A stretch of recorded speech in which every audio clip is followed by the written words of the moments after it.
2 గంటల్లోనే ముగించేసింది. అయినప్పటికీ పరిస్థితి ఎక్కడా అదుపులోకి రావడం లేదు. క్యూలైన్లో తీవ్ర తొక్కిసలాట్లు జరుగుతున్నాయి.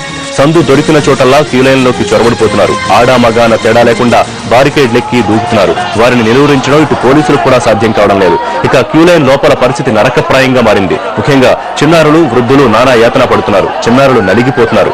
ఎక్కడ చూసినా పిల్లలు ఏడుస్తూ కనిపిస్తున్నారు. కొందరైతే మా వల్ల కాదంటూ వీలు చూసుకుని లైన్లోంచి బయటపడి బతుకు జీవుడా అంటూ ఊపిరి పీల్చుకుంటున్నారు. బయట నుంచే ఏడుకొండల వాడికి నమస్కారం చేసుకుని తిరుగు ప్రయాణం అవుతున్న వారు ఎంతో మంది ఉన్నారు. ఊహించని రద్దీ వల్ల వసతికి కూడా ఇక్కట్లు తప్పడం లేదు. గదులు, కళ్యాణకట్ట వద్ద కూడా దర్శనానికి మాదిరిగానే క్యూ కనిపిస్తోంది. చాలా మంది రోడ్ల పక్కనే సేద తీరుతున్నారు. తాజా పరిస్థితిని చక్కదిద్దేందుకు టీటీడీ తన వంతు ప్రయత్నాలు చేస్తోంది. వీలైనంత తొందరగా దర్శనం జరిపించి రద్దీని నియంత్రిస్తున్నారు.